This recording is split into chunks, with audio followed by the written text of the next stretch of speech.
Hi friends, ఇప్పుడు నేను వచ్చేసి మీకు ఫిలిం నగర్లో ఉన్న వెంకటేశ్వర స్వామి టెంపుల్ చూపిస్తున్నాను. సో చూసారు కదా ఇలా ఉంది వ్యూ. సో మేమైతే దర్శనం చేసేసుకొని వెళ్ళిపోతూ వీడియో తీస్తున్నాను.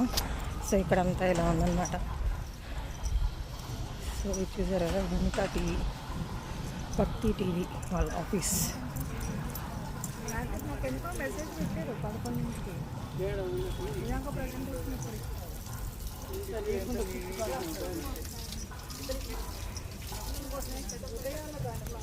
నగర్లో ఉన్నటువంటి వెంకటేశ్వర స్వామి టెంపుల్. సో చూసారు కదా ఇలా ఉందన్నమాట. చాలా పీస్ఫుల్గా ఉంది టెంపుల్ అయితే. సో ఇది వచ్చేసి మనకి ఉత్తర ద్వార దర్శనం వైపు అనమాట. ఇటు వచ్చేసి ఉత్తర ద్వార దర్శనం ఎంట్రీ ఉంటుంది పైన.